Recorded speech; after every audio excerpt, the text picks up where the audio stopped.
Bismillah ar-Rahman ar-Rahim. Assalamu alaikum wa rahmatullahi wa barakatuh. I welcome you to another episode of our series, As-Safaratul Kiram, where we strive to be in the company of the holy angels by perfecting our recitation of the Quran. I am your host, Abu Ammar Yasir Qadhi. In verse 7 of Surah Al-Imran, Allah subhanahu wa ta'ala mentions that the Quran has been revealed in two separate types of verses. Allah says, هُوَ الَّذِي أَنزَلَ عَلَيْكَ الْكِتَابَ مِنْهُ آيَاتٌ مُحْكَمَاتٌ هُنَّ أُمُّ الْكِتَابِ. He is the one that has revealed this book. Of it are verses which form the gist of this book. They are the muhkam verses. They are the clear, unambiguous verses. وَأُخَرُ مُتَشَابِهَاتٌ. Other verses are more ambiguous, if you like. Other verses can be misinterpreted. So Allah then says, فَأَمَّا الَّذِينَ فِي قُلُوبِهِمْ زَيْغٌ. Those that have a disease in their hearts, يَتَّبِعُونَ مَا تَشَابَهَ مِنْهُ. They follow the ambiguous verses in order to cause fitna, in order to cause problems, in order to cause misunderstandings in the community. So the point is that we must be very careful that someone comes along and he misquotes a verse of the Quran to prove his point that he wishes to prove. Rather, the true Muslim, the true scholar of tafsir, the true person who wishes to take guidance from the Quran, he must compile all the verses pertinent to a topic before deriving a ruling. Because it is possible that a person can misquote an ambiguous verse. He can distort the meaning of an ambiguous verse to prove what he wants to prove. And in the process, he leaves many, many other verses which are clear, which are crisp, which are unambiguous in their meaning. They cannot be distorted. For example, some people have tried to prove that Isa alayhi salam has died, was crucified on the cross. And they quote the verse in the Quran, وَسَلَامٌ عَلَيَّ يَوْمَ وُلِدْتُ وَيَوْمَ أَمُوتُ وَيَوْمَ بَعْثُ حَيَّ, where Isa or Jesus is supposed to have said, peace be on me, the day that I was born, and the day that I die, and the day that I shall be resurrected. This is an ambiguous verse in that someone might understand that Isa alayhi salam is dead. But we don't believe so. We believe that he is still alive, and that he will come back and then die a natural death.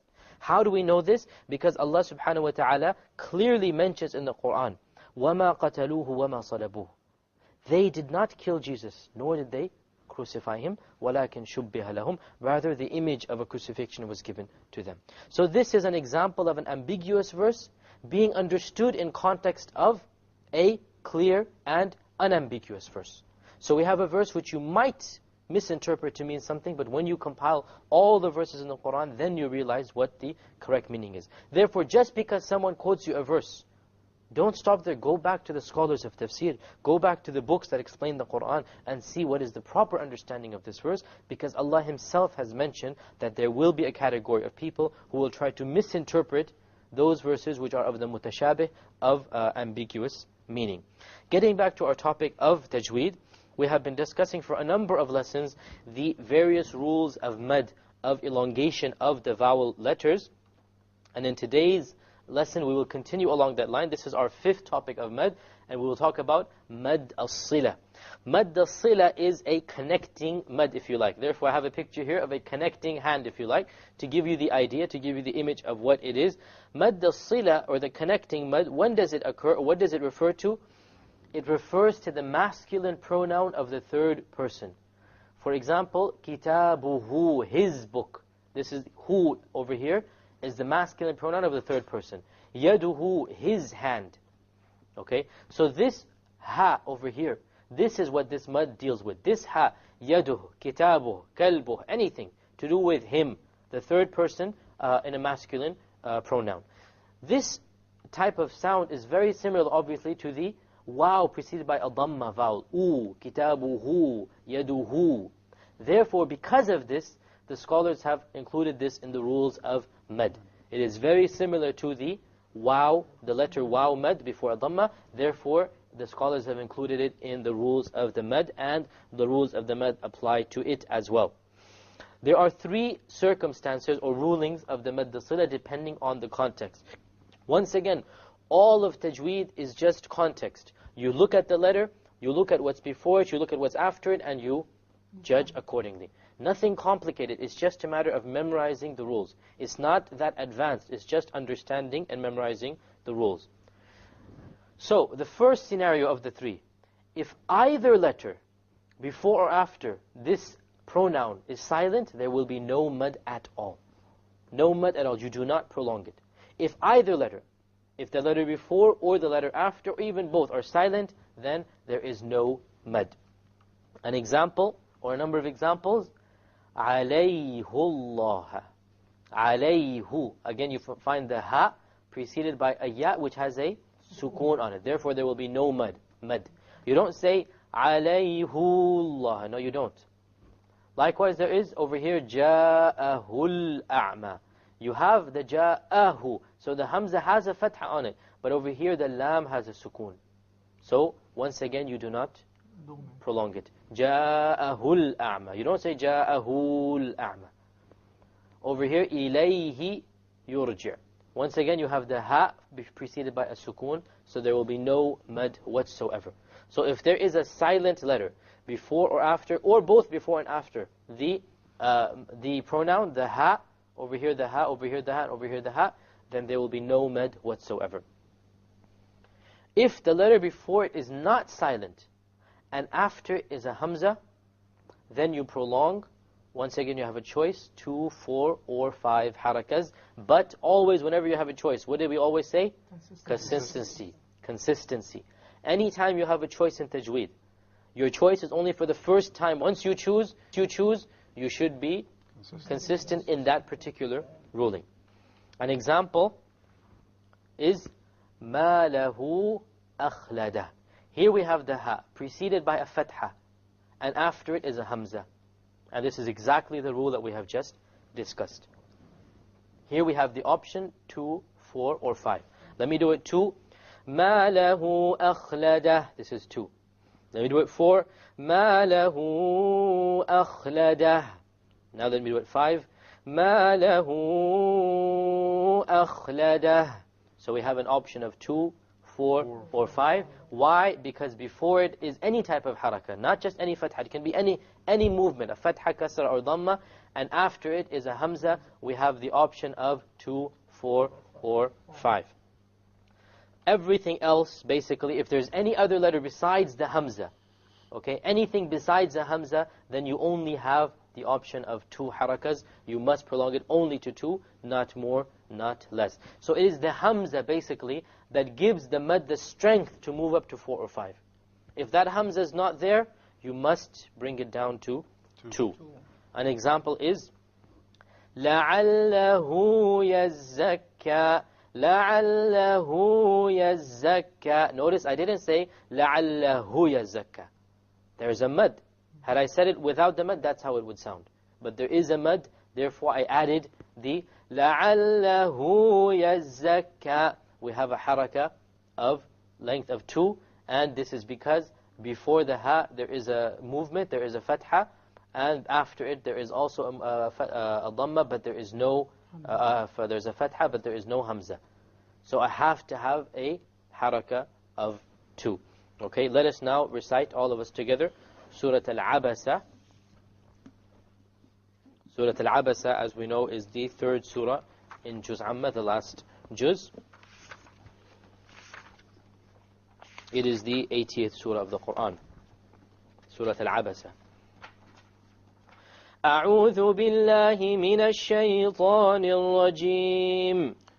أعوذ بالله من الشيطان الرجيم. بسم الله الرحمن الرحيم. بسم الله الرحمن الرحيم. عبس وتولى. عبس وتولى. أن جاءه الأعمى. أن جاءه الأعمى. Okay, notice here now, أن جاءه الأعمى. We have this ha, we have this pronoun that we're looking for. Before it, is there a movement? Is there a haraka? Yes. Yes. After it, sukoon, silent letter. Therefore, the ruling is no mad at all. No mad at all. No, there is no. Ja'ahul a'ma. There is no mad, right? Because there is a sukoon after it. There is a silent letter after it. وَمَا يُدْرِيكَ لَعَلَّهُ يَزَّكَّى.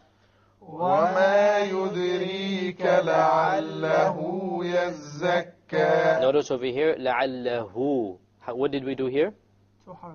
Two harakas. Why?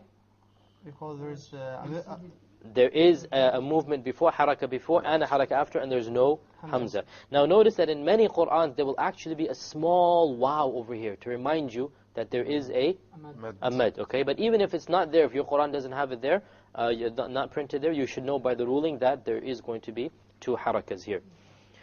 أَوْ يَذَّكَّرُ فَتَنْفَعَهُ الذِّكْرَى. أو يذكر فتنفعه الذكرى. Okay, here we have فَتَنْفَعَهُ. Once again, we have the ha with the pronoun. What did we do? It's followed by a silent letter. Where is the silent letter? The first dal, exactly. You have to be careful here now. Remember, the lam will be dropped, because why will it be dropped? It's a solar letter, so you don't have to worry about the lam. The lam is not the silent letter. The silent letter is the first of the two dals which has a shadda on it. Okay, so this is the silent letter, therefore there will be no mad. أَمَّا مَنِ اسْتَغْنَى فَأَنْتَ لَهُ تَصَدَّى. أما من استغنى فأنت له تصدى. Here we have once again أما من استغنى فأنت له. Right, lahu, we will have a two harakas because there's a movement before and a movement after. وَمَا عَلَيْكَ أَلَّا يَزَّكَّى. وما عليك ألا يزكى. Okay, here let's move to another example that will be more relevant to us. Move to verse number 24. Okay, verse number 24. فَلْيَنْظُرِ الْإِنسَانُ إِلَى طَعَامِهِ. فَلْيَنْظُرِ الْإِنسَانُ إِلَى طَعَامِهِ. فلينظر الإنسان إلى طعامه. So far we don't have a mad here because we stopped on the ha. Suppose so that we continued from طعامه. Suppose we continued and we did not stop. What type of mad would this be now? 2 or 4 or 5. 2 or 4 or 5. We have an option. Why? Because we have this type of ha followed by a hamza and is preceded by a movement. So let me recite it first with a 2 and then with a 4 and then with a 5. فَلْيَنْظُرِ الْإِنسَانُ إِلَى طَعَامِهِ أَنَّا صَبَبْنَا الْمَاءَ صَبًّا. Notice I said طَعَامِهِ أَنَّا. There was only 2 harakas. Let's now move up to a 4. فَلْيَنظُرِ الْإِنسَانُ إِلَى طَعَامِهِ أَنَّا صَبَبْنَا الْمَاءَ صَبًّا. Here I moved up to a 4. And I have the option also of 5. فَلْيَنظُرِ الْإِنسَانُ إِلَى طَعَامِهِ أَنَّا صَبَبْنَا الْمَاءَ صَبًّا. So here we have now the ha preceded by any type of movement and followed it is a hamza. So we have the option of 2, 4 or 5. Once again, once we choose one specific haraka length, we have to be consistent throughout our recitation. So we summarize today's lesson by stating that the mad al-sila, or the connecting mad, it deals with the pronoun of the third person in the masculine form. Something you're referring to as a possession. Kitabuhu, his book. Yaduhu, his book. The ha, or his hand. The ha that occurs at the end of a word which refers to the masculine pronoun. This ha, if there is any silent letter before or after it, there will not be any mad. If there is a letter which has a haraka before, and after it is a hamza, then you have the option of 2, 4, or 5. And if there is a movement before it, and any letter other than the hamza, then you must prolong it only to 2 harakas. This brings us to the conclusion of today's episode. Until next time, Assalamu alaikum wa rahmatullahi wa barakatuh.